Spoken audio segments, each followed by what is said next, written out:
A very good evening to you. Thanks for joining us on the Thursday edition of the show. I'm Yemi Adebayo. Of course, as usual, I don't do this show alone. So my partner, Austin Okona Akpan, will be joining shortly. But before he does, let me quickly give you a rundown of what to expect on the show tonight. We will talk about the FIFA rankings. It will get our thoughts. We'll look at, of course, the Super Eagles and where they are on the continent. That's in Africa, and where they rank among football playing nations in the world. We will talk about the biggest piece of news today, the reversal of the ban on basketball. We begin to pick the pieces and look at what's going to happen. A lot of questions being asked, though. Fans happy with what has happened, but they're asking, how will this affect the D Tigers, looking at the World Championship, especially knowing that Mali has already taken their place. A lot of people need clarification on that. We will also talk about athletics preparations for the Commonwealth Games. We'll listen to the stakeholders on the show tonight. And of course, if time allows, we'll give you a slice of American football. We'll look at Nigeria Secondary School flag football competition. If time allows, we'll do that for you on the show. All right. Once again, thanks for joining us on the show tonight. Let me quickly introduce one of our partners in the Lagos studio. Bolu Omoni is with me today. Bolu, greetings to you. Thanks for being here tonight. Good to be again on this beautiful, lovely Thursday evening. Well, normally it's supposed to be the morning after, but this one is the evening on the day happened. We got the news that I've had people thinking mixed feelings, different reactions, but obviously we'll get to talk about it. At least, Ibad as Ibad, like they say, local parlance, the ban is off. Now it's the reactions that will follow that everyone is waiting for, from FIBA to the players to the coaches and everyone that loves Nigerian basketball. And the MPFL drama continues. Goal that looked like a goal chalked off to favor the home side. Well, it's in Nigerian professional football. Oh, Lord, this is Nigerian Professional Football League.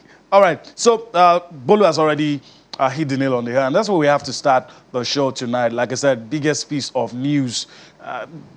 It has been taken differently in different quarters, mixed reactions, mixed feelings. A lot of people said, of course, the hard part is not done yet. The easy part is what has been done. And some are even saying, was this a policy somersault? But let's just give you, just in case you do not know, and it's very going to come up on your screen shortly, let's just give you a confirmation of what has happened today. The federal government has lifted the ban. There's been a reversal. They have reverted. So the ban on basketball has been lifted. Nigeria is free to compete in international competitions as it is. So that is it. Let's just quickly listen to get a confirmation of that, let's listen to the Permanent Secretary of the Federal Ministry of Youth and Sports Development, talking about Ismaila Abubakar, for a confirmation of that. We'll come back. Austin is ready to get on the floor. And of course, I'll get Bolu's thoughts as we move on the show. Muhammadu Buhari, being one that is committed to youth development and desirous of ensuring that they are availed of all opportunities in sports and other endeavors, considered the appeal. And in the overriding spirit of national interest, love for our youths, and in order to avoid sending basketball development into a long period of suspension, when MBBF have now committed to resolution of the issues which precipitated the withdrawal in the first place, has approved the return of Nigeria to international basketball immediately. In securing this approval, of note is the caution that the laws of Nigeria cannot be subjugated to any other law, and every Nigerian entity must respect Nigerian laws and authority governing various sectors. Failure to do this, as with any constitutionally bound sovereign nation, will attract sanctions. There was first a country before any organization or federation that bears the Nigerian name, colors, and flag in representing Nigeria. Secondly, that all those that lead government organizations, and in this case our federations, hold such positions in trust for the government and people of Nigeria. All right, Ismaila Abubakar there. There's a lot to unpack from all that he has said, especially the part where, of course, the loss of the nation has to be respected. There can't be a state within a state. That part makes for an interesting analysis. All right, Austin is with us now. Austin, greetings to you. There's a lot to talk about tonight.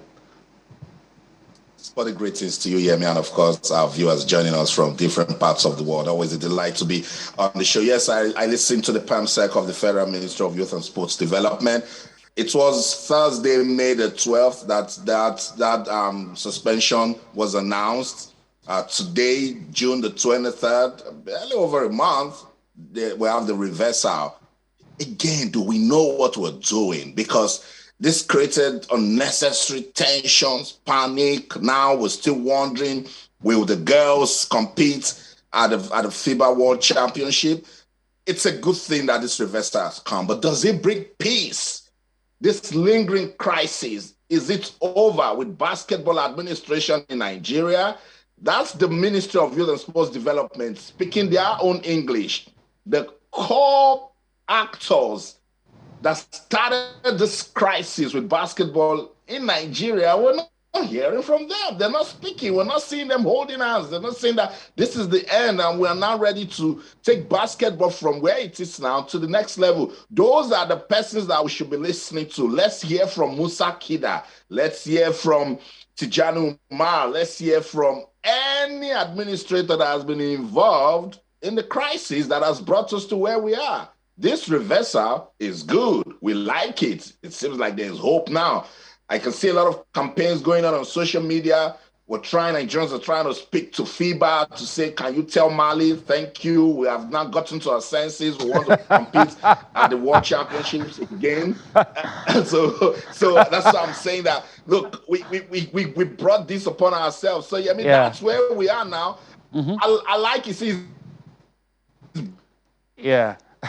That's a position. I knew this wasn't going to last, but now what's next for basketball and all of this crisis? What is next? All right, Bolu is here with us. And Bolu, before we look at the ramifications of this, we hear there's an undertaking somewhere. Some people agree to be of good behavior. They will respect it. Before we even go to that, what do you think led to this? Was it the cry? Was there a careful consideration of the future of young basketballers? Was the view of the stakeholders taken into account? What do you think is responsible for this reversal? Before we look at, the big question, which is, will Mali step down? Will FIBA allow us back in? This is one of the times I wish I was sitting down there, so I'll probably not be the one to answer. But let's do a bit of a flashback there. Remember, there are still talks, even from the, I don't even know if to call him former coach or the coach or Uli of the ladies team, the Tigress, when he talked about they still owing them for Olympics, and I think the tournament before the Olympics and everything, that he took a job in, but people were criticizing him, why do you have to go? Then the money that a bank gave to these girls during the Olympic Games, where that they used majority of it for sports development, for basketball and all.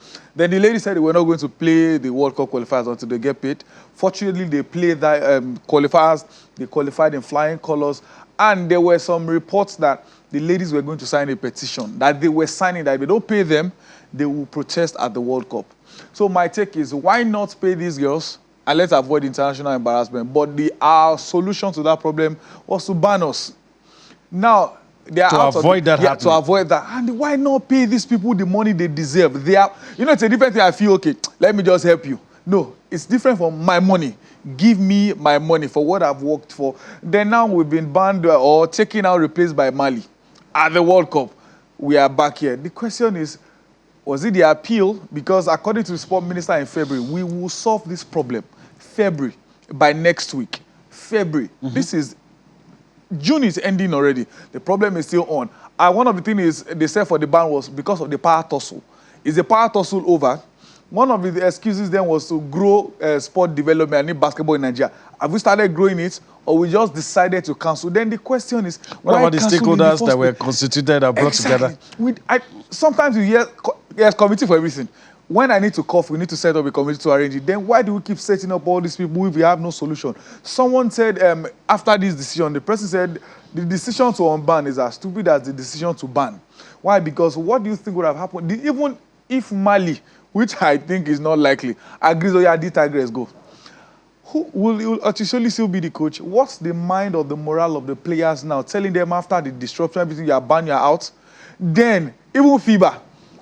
Will FIBA consider, okay, we have some things planned out for them, suspensions and all to go. So, like what Austin usually say, we need, when you make decisions like this, we need like a presser. Yeah, relate with sit us. in front of the press. Talk to us. And I like the way you said it too. Let me get back to Austin. I mean, there are a lot of grenades and landmines. You know, I mean, the girls that we knew what was going to happen. You know, those issues are not sorted. Now, we are back to where we were before we said we were taking ourselves out of basketball. The reasons that were given, even on this show, we said it's really hard to think that those reasons were genuine enough to take us out. Now we are back. Like you said, are those issues sorted? A lot of basketball lovers are just asking the question, who's going to answer? Is it going to be FIBA? Is it going to be the NBBF? Will we get our place back? Is it possible? Like Bolu said, will Mali even be eager to listen to that kind of conversation? And what needs to be done? It looks like, yes, we're happy the ban has been lifted, but then the problem persists. And if I'm the president of the Mali Basketball Federation, I'll just tell FIBA, please leave us alone. Just leave. We win a lottery, and you're telling us what about Nigeria? The Nigeria should go and sort their problem. You see, we brought this upon ourselves. When I was saying that we need to sit down, we need to dialogue. People need to take away selfish interests. People should let go of the soul of basketball in Nigeria and think about the players, think about upcoming talents, think about development, go back to the basics, make an impact, invest in have people who can lead these sort of campaigns and programs. And that's why basketball is suffering. If you even take a look at it, the ministry, at some point, they were clueless. Same way I can say that FIBA was clueless. And guess what, guys? FIBA can now even be laughing and say, wait a minute, are these guys actually joking? Are you serious? Are they trying to see, are they trying to see what we can do? Because FIBA, to an extent, has been complicit, and they have a lot of questions to answer because these crises have been lingering and FIBA couldn't do anything about it. Just when we thought they could do something, the country gave themselves a self-imposed ban. So FIBA might just come around with a very bad joke now and say, and even give us some more slam and say, next time, get your house in order. This is just some sort of relief. These girls can now sit down and still believe that they can go to the World Cup. And we just hope that can happen for them, But they know I know the issues are not over. Yeah. Because I know a lot of these guys with administration of basketball in Nigeria. We have people who are just selfish. It's just about greed and excess. And yes. The fact that they're thinking that there are things in basketball that we fuel their selfish interests, they're not going to let go. And those are the people I want us to speak to. Bolo just attests that I'm always saying, talk to the media, roll out press releases. Now we've heard from the Ministry of Youth and Sports saying that one part apologized, they appealed. Have you seen any statement from the NBBF? That's where I'm going. Have you seen any statement signed by Kida? Yes. Have you seen? Did we attend any press conference trying to tell us now we're one big family? Have they come to address the issues we're talking about, particularly with the D Tigers going to the World Championship? Leadership. Everything rises and falls on leadership. And until we get leaders who are purpose-driven, we're not going anywhere, Yemi. Yeah, and my worry is this. As good as this presser or that interview looked, before that, we should have done the house cleaning. Because as far as I'm concerned, I'm more confused than I was before I listen to Ismail Abubakar, I'm more confused because a lot of these have not been sorted. You know, the issues about the ladies, what they were saying, even before we decided to shoot ourselves in the foot, that issue, like Bolu said, remains. Now, even before you tell the girls, okay, go out, even the FIBA miraculously, I don't think it's going to happen. But if they say that, who will convince those girls to go? All of the issues they put on the front burner, has it been resolved? Well, I think no. You know, and it's just, I don't know, maybe Bolu will help me out. I don't like getting, because we're not allowed to get emotional. It's Nigeria, we love Nigeria, but these problems, there are too many questions. And look, from a PR perspective, for optics, you should have addressed the elephant in the room before going out to see this. So how is it going to work? We're more confused. Austin said, those guys that caused this trouble, we're not seeing them sitting in front of the media men and shaking hands and saying, you know what, for the interest of basketball, we've done all this. About a week or two ago, what you really said, it was disrespected by the sport ministry, directly the sport minister. Then you ask yourself, who will take charge now? In the PAMSEC statement, he's talking about no organization is bigger than the country and FCO. Does it mean they are the ones in charge of basketball in Nigeria now? One of the challenges then was power problems. But here what we heard and read was Musa Kida was the one who wrote an apology to the sport ministry. Does it mean they've agreed that Musa Kida is the president of the NBBF? A few days ago, Mark Igoche just ended the championship for basketball that he organized. So these are questions we need them. People just keep assuming, some of them get angry that you don't like Nigerian sports, you don't like us. The truth is, you lead people to assumption when you don't talk to them. At least if you don't know Austin for one thing, you should know Austin for always saying, sit down in a presser, let us ask you questions. So we won't be assuming things. For example, now we've asked, in the space of 5 minutes, we've asked 5 to 10 questions. Who will answer these things? Then they keep coming up with, you are assuming things. Yes, we'll keep assuming. Let us know these answers. Are we agreeing? Is every basketball follower agreeing that Musa Kida is the NBBF president? So we know anytime we have any issue or solution, go straight to Musa Kida and explain to him, or this part of Sulu is still on. But the major players in this game are the D-Tigress. Even if, like you said, FIBA agrees that, well, Mali, there's a window for Nigeria to appeal, and, well, they've appealed and they can come back. How do you convince these girls to change their mindset to play this game? And when or if they agree to go, are you going to pay them the money you are owing that led to even all this fracas of protests, signing petition and all? Until these questions are asked, we may still be where we are again come the FIBA World Cup. After FIBA Women's World Cup, when it's time for the D-Tigers to play qualifiers, we'll still be back here again. We need to answer all these questions. And at the end of all the answers, we need to put the players in the front burner, because without the players, there's no federation. Your federation will just be sitting down collecting money without the players. So we need to consider these players in every decision. Hopefully, all the people in charge, both the ministry, I don't know if to call it Igoche faction and Kida, everyone sits in the same room and think about the athletes. In the end, it's all about them. Yeah, let me just yield the floor to Austin because we're about to go on a break. But then let me throw this one at you, since I'm the one talking. Does the sports ministry, after doing this, do they get a pass in all that has happened? You know, a lot of people are saying, yeah, kudos to them. I laugh when I hear people congratulating them for, being magnanimous. For what? I don't know. But do they get a pass now that they've done this?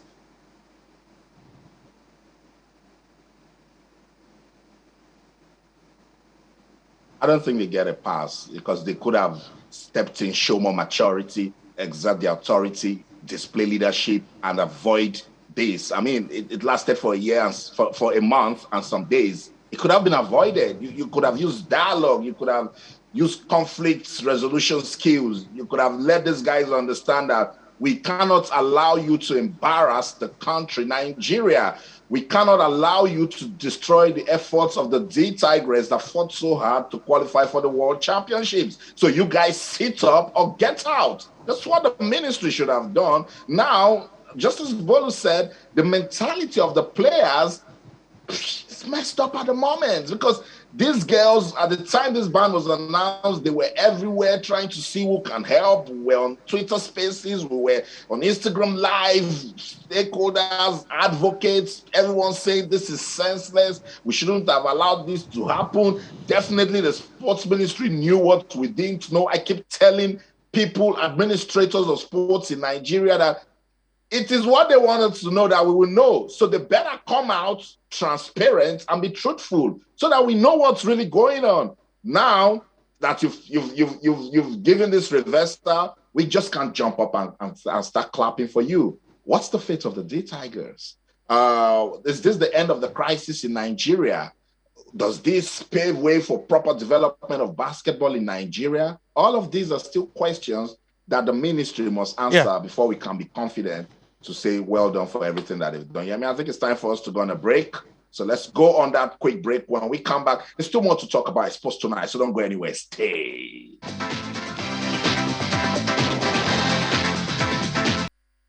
Welcome back, Sports Tonight on Channels Television. We're taking a look at what's going on in our world of sports, particularly with the reversal of the 2-year suspension that was initially placed on basketball in Nigeria. Some bit of, cheery news, but I want to get you guys talking. What do you think? Was that a wrong move? Getting into the suspension itself, it lasted just for a month and some days, and now it's been reversed. Do you think it is good or more damage for basketball in Nigeria? I want to hear from you on Twitter or Channels_sports. Let's go back to the Lagos studio now. Yemi will lead us in the next conversation that we're going to have on the program. Yemi. All right, yeah. So, of course, like I said, when we started the show, we're going to give you a slice of American football, and it's that time to do just that. Lawrence Ojaide joins us now. Of course, he's no stranger to us here. He's the Secretary of the National Association of Nigeria Association of American Football. So, Lawrence, greetings to you. Thanks for being here. Thank you so much. I'm happy to be here. Thank you for having me. Last time you were here, you were talking about the start of the secondary school American flag football league. Yeah. And it has gotten to the final stages now. Yes. So we've got into the finals. We are happy at where we are right now. We saw a lot of enthusiasm from the kids, and a lot of teams that started, about 40 teams that started. Now it has trimmed down to about 8 teams remaining on the league. And they'll be playing off the finals and the semifinals and the finals, next week. Yeah, and I'm surprised to hear that girls were very enthusiastic too, and you had boys and girls category. And for a sport that most people think Nigerians don't really like, I was surprised to hear, and that they're doing well as well. Yeah, when I came in to the studio the other time, I was telling the public, we have 20 female teams and 20 male teams. And, today I'm happy you are saying it, that, you are really impressed with what you heard about the female team, even being more enthusiastic, So that's what we're seeing. Acceptance of American football in Nigeria has come to be very, very big, Something, like I said, acceptance is not what we're looking at again, because we've passed that stage. We've crossed it. It's not an issue. In fact, it's like they've been waiting for this. So it's like what you've been waiting for is now in front of you. That's where we are with American football on the flag aspect. Let's just quickly allow you to talk about what's going to happen. Is it over the weekend, semi-final and finals? We're going to show you on the screen now. Okay, 30th of June. 30th. Okay. All right, we're going to show you on the screen, and we just quickly allow him tell us the story behind this. We'll start with the girls, ladies first, and that's what you have on your screen. Green Springs Schools up against Girls Senior School, Girls Senior High School, Agege, in one of the semis. Amin Cantonment Girls Secondary School, Ojo, up against Keke Senior High School, Agege. Well, the guys from Agege, two schools from Agege in the semis. Yeah, 2 schools from Agege in the semis. I mean, a lot of the schools actually came from, the mainland. Okay. And if you see on the league now, we only have 2 from that axis remaining on the league. Yes. That's interesting to think that those schools, the girls, I mean, that's what is intriguing to me. Let's talk about the guys. I know Austin has a question or two as well. The guys, Green Spring Schools, also through the semis, Amuwo Community Secondary School from Ojo. In the semis as well, Baptist Academy Boys from Obalekoro and Oshodi Senior High School in Bolade also through to the semis, and everything will be played on the same day. Yeah, so we have the semi-finals in the morning. Okay. And then later in the evening, we'll be playing the finals. In both categories? Yes, in both categories. So we're trying to round off on that. At Teslim? Yeah, Teslim. Yes, Teslim Stadium. All right. Austin has a question or two on this unique sport, and Lawrence has been able to clear our doubts that, look, they're not, it's not an introduction anymore. It's here to stay. Yeah, they're really doing great, in pushing American football, particularly even in the UK, it's getting some momentum. But Lawrence, tell me, I hear advocates of American football saying there are a lot of opportunities in it for participants. What are the opportunities in this competition for those Nigerian youths? Okay, so now the opportunities start from scholarship, because if we look at the first place, the second place, and the third place in the league, we have a huge partner on board who is going to be offering scholarship, to go to universities, So all the players in each of these teams from first to third place will be earning scholarship. That is one, to university from first year to final year. That's going to be happening, and this is going to be happening twice in a year that we're going to be running this league, and that is one. And then another opportunity again is the fact that we're going to now be bringing in international scouts to be able to give a platform for them to be able to get an opportunity to the NFL. So yeah, we have this going on, and we have more opportunities apart from all this, like playing intercontinental games, making sure we have these players to be able to fit into, the best players to be able to fit into the national team, even the state teams. It's something you would want to be proud of if you have if anyone has a child even in the state league, the state team, a team representing the state, not to talk about representing the nation, or not alone, thinking about going to NFL, or even getting free education, from your first year to your final year in school. This is great. It's a sport that we want to make sure it keeps the youth, proud of, want to be part of. All right. So, Lawrence, that's much we can take tonight. We want to thank you for your time on the show. Maybe after the finals, we'll bring you back to talk to us on all the things that have happened. Hopefully, we get to hear more on American football. Yes, and I must also thank you very much for having me on this show. And I want to also thank the Lagos State Sports Commission, Shola Ayekweku, for being a great man. All right. Yes. All right, let's take a quick time out, then we'll return for more Sports Tonight.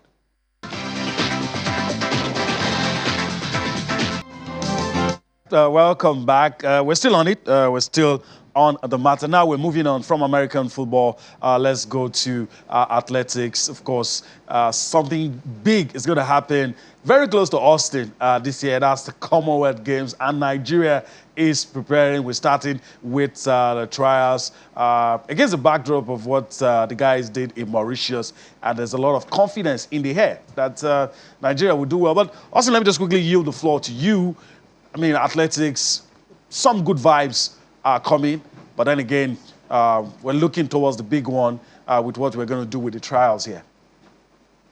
That's right. It's the Commonwealth Games, July the 28th. It will kick off in Birmingham in the United Kingdom. And for Nigeria, this is a competition where we come out to actually show that we are indeed a sporting nation. So we're looking forward to the trials. But I want to get Bolu's perspective, actually. Bolu, if you take a look at what we did at the African Championships, particularly the men, I want to talk about ways we can improve. Are you worried about Nigeria at the Commonwealth Games?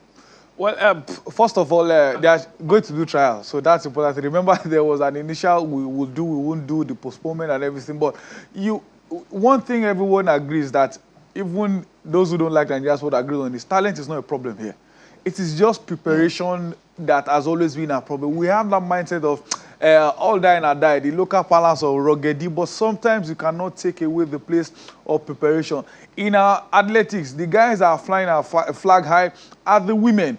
If you hear a Nigerian breaks record, a Nigerian wins something in athletics, hurdle or this one, you can almost bet everything you have that it's a woman that is doing that. Then you ask yourself, what happened to the men? We've had guys who are promising talent, who were promising. We saw the likes of Kevo is there, Oborodudu and the likes. But what happened to these guys? Is it that they've lost hope? Is it that we are not practicing enough? Is it that we are not training them enough? Or the off-field problem is affecting the players? I think there has to be more. We need to do much more. I've seen athletics run in Nigeria, men that do so well. We've seen good timing, but when it comes to the big stage, they fluff their chances. I think we need to do more in terms of preparation because the Americans, the British, all these guys will not hand over the medal to you. You have to fight it as by force. You have to drag it from them. And they tell you the best time to start preparing was 20 years ago. The next best time is now. Unfortunately for us, most of the time, our now doesn't even start now. So that's it. The trials will take place in Benin City. We're looking forward to that one, see what the Athletics Federation of Nigeria can get out of that. Let's listen to the president of the Athletics Federation of Nigeria and some other persons, give their perspective about the trials. A lot of them have qualified, especially the ones from the US. And we're hoping that more will qualify, especially in the relays. We have not qualified yet, and we're going to work hard. They are here, and then we're going to work hard for them to qualify. That's why you see that they are all training together. They need to get used to themselves, come together, and baton exchange and what have you. Okay, when we get to Benin, after the trials, then we know exactly what we have. We know that we have athletes that will go out there and compete with the rest of the best in the world. And it's not as if we are struggling. They are even doing better than, with the records of today, they are doing better than those that we feel that they are the best in the world. So we are going there with a very strong team and very large team anyway, compared to what it used to be. I'm sure it's surprising for a lot of us to know that we can have a relay camp, not just normal camp, but a relay camp too. Particularly when you have very strong legs individually. In the world today, very few countries have that advantage, like the US, Jamaica, then Nigeria, Britain, a few countries. So some countries can have just one sprinter. They can form a relay team. But when you, like in Nigeria, for instance, you have 4 of them running under 10:05. That's fantastic. And 10:05 is the qualifying standard. We have 6 of our boys who have already qualified. So once you have that, that means you have comparative advantage. Former AFN President Solomon Ogba and the current AFN President Tony Okowa giving us their views. A bit of cherry news with the number of guys that have qualified. Bolu, for me, no problems with the ladies. I just want to see the guys take athletics to the level where, we used to be and where we're getting so much respect. Well, look at him, Solomon Ogba, talking about the time we've had under 10 seconds. I think that's brilliant. If you work on that at a bigger stage, when you have guys running maybe 9, just over 9, it could even ginger you to do the same thing and compete. Like you rightly said, I think everyone's worried are the men. Most of all the successes we recorded in recent years in athletics has always been the women. What's her name? Tobi Amusho just broke her own record a few days ago. It shows growth. It shows improvement. I hope we can start saying the same things about the men. We may not have the Usain Bolts, but if we have guys that can still compete and because at this stage, if you don't hit the levels at the Commonwealth, the World Athletics Championship is a different ball game. The Olympics is a way, way different ball game entirely. So I think we need, if it's to move past the guys that we think we're our best, if they're not giving us what we want, let us start grooming players now. There's nothing stopping us from having teenagers. I mean teenagers in their 15s and 16s representing the country. If they are the best we have, I think we need to scout more. We need to train more, practice more. But if you don't have good facilities to do all those things, it's just not going to work well. So congratulations to the ones that have qualified. All the best to them.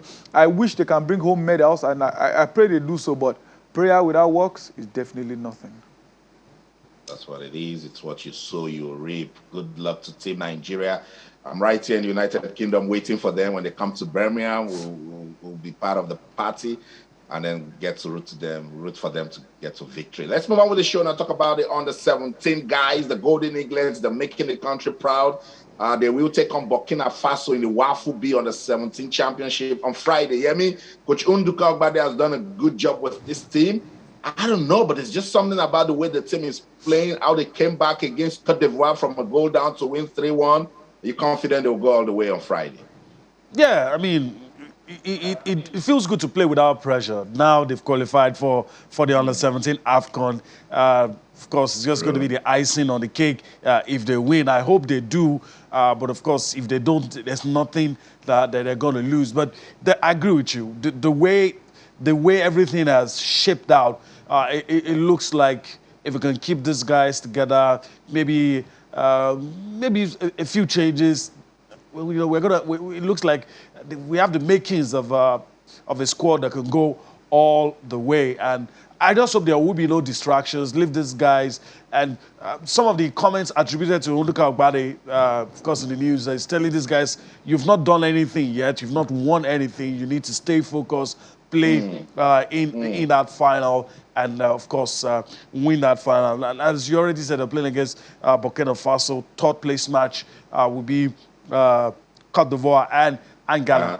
I'm very happy we're not the ones in that situation because it's just mere formality. I mean, it's a dead rubber. There's nothing anyone is going to get from all of that. But let me quickly get Bolu's thoughts before we move on to other things.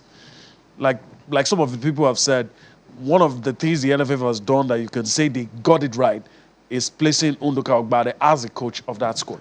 I think I was here when the names of coaches and everything was announced, and everyone on that list, to an extent, they were all criticized. I think the only man that got pass mark from everyone is Nduka Ogbade, and from what we are seeing, is showing.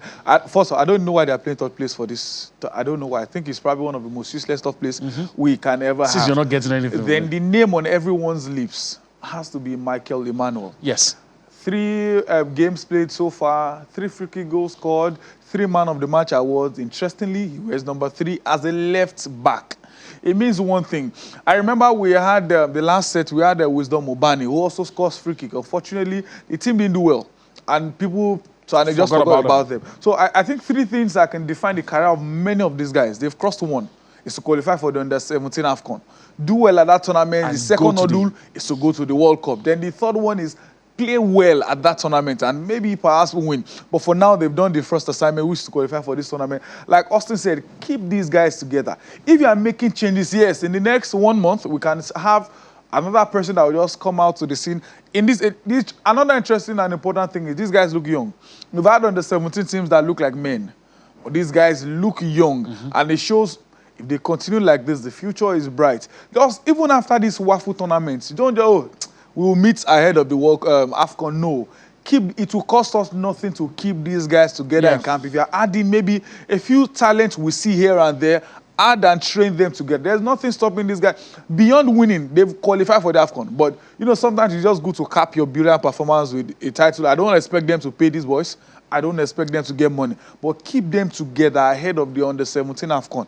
And if they do enough to qualify for the World Cup, with the way these guys are going, with the way they are playing, one thing is certain, you will see coaching in the way these boys are playing. You will see coaching. I read a journalist talk about going to their camp and what he saw. When he saw Ogbade training them in free kicks, the way it tells them, move this way, kick the ball this way, kick it from here, you will see proper coaching. Hopefully it continues like this and they probably win this, qualify for the World Cup, and who knows, they can be the next Nigerian team to win on the 70. But they have to put themselves in the map of the world. All right, put yourself in the shop window. That's what Bolu is saying. Quick one, Austin. We might have to go on a break at any moment, but I know you want to say something as well. You want to throw in something quickly.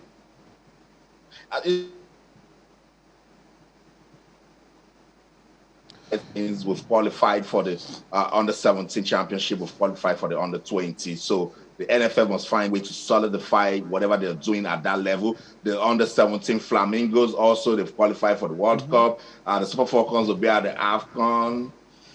The Super Eagles. You have to do that. You have to do that. You have to remind us again. All right. But there's nothing we can do. It has happened. It has happened. We'll have to live with it, and hope the younger ones to compensate us with some decent performances. We need to go on a break right about now. When we return from the break, we'll talk about the Super Eagles, and we spare some thought for the Nigeria Professional Football League. All of that after this break.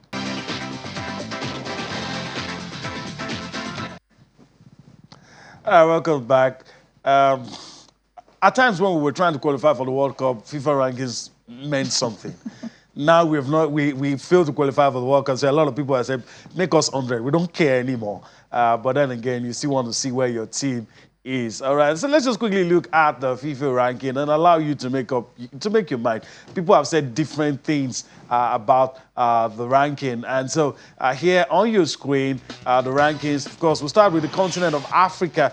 Of course, the best football playing nation, according to FIFA in Africa, Teranga Lions of Senegal, followed closely by the Atlas Lions of Morocco, Carthage Eagles of Tunisia, and the fourth best in Africa is the Super Eagles of Nigeria, and followed by the Indomitable Lions of Cameroon. Nigeria is the first football playing nation in the world. You also have Egypt, Algeria, Mali, Cote d'Ivoire, Burkina Faso, in that order, making up the top 10. Let's look at the global ranking. Yeah, there you have it. The Seleção, Brazil, #1 in the world, followed by Belgium, Argentina, France, England, Spain, Italy, the Netherlands, Portugal, and Denmark. I mean, this always divides opinion, but let me hear Bolu. A lot of people disinterested in the FIFA ranking, but it is what it is.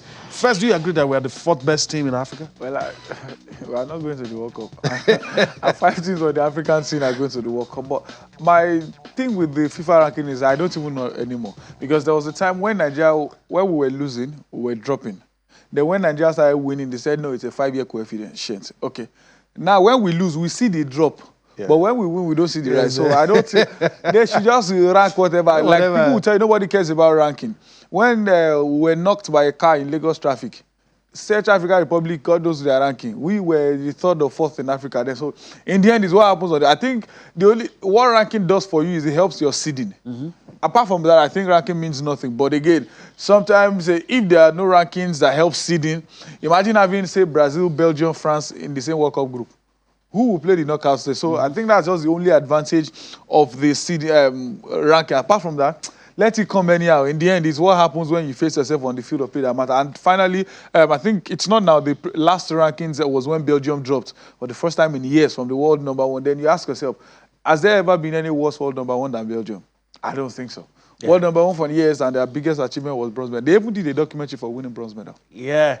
And this golden generation, if you don't win anything at this World Cup, it might just be curtains for them. All right, let's go to Austin for his take on the FIFA ranking. Usually, I like to keep my comments to myself, but in this case, I really do not care. And Bolu has said it, we're not going to the World Cup. So even if we are the best football playing nation in Africa, I mean, like they say, local palace, who that want to help, you know? But that, it is what it is anyway. No, but you need some bragging rights, you know, and amongst football fans, it's always relevant. You have the bragging rights. So among the top 5 playing nations in Africa, it counts for something. It's the Super Eagles of Nigeria. Yeah. You need those rankings. So it's okay. We'll keep #4 in Africa. The World Cup will come and go, and their life will continue. Okay, life will continue. But a lot of us reminisce, look back to the time when these guys were the 5th best in the world. How soon do you think we can get to that position, Austin? I mean, it's tough, and we always try not to, try to go back, because it's painful when you go back and you say the past is even better than what we have now. Look, we need to be strategic. Go back and find what we were doing back then and consolidate on it times 10 or even more. we were good with the academicals. We were good with the principal's corps back in the day. God bless his soul. Stephen Keshi was discovered from the schools. Daniel Amokachi was discovered from the community. Dosu Joseph from the principal's corps. We can go on and on and on. We need to get those systems working again. We need to have purpose-driven administrators. We need to have dedicated players, people who are driven by national pride and glory, who are hungry to, bring glory to the country, who are passionate about playing football. It's a lot. If you want to talk about when we're ranked 5th in the world, I don't need to tell you how we go ecstatic when we talk about the class of 94. Even till date, if Austin J.J. Okocha walks into a room, people will jump up and listen to what he's talking about. Uche Okechukwu, you can go on and on. So, I don't know. Let's let the administrators do their job, but we'd like to go back to those glory days. We like to, and that's where we're going to have to end it on the show. A walk down memory lane tonight. Bolu, before we go, I want to say thank you to you for being here today. So it's a pleasure being here. All right, that's the show today. We do hope that you've enjoyed everything we've been able to bring to you. We'll be back here again tomorrow. I'm Yemi Adebayo. Bye-bye now. That's the show. Let's do it again tomorrow. Till then, I'm Austin Okonakpan. And everything you do, remember, keep talking sports.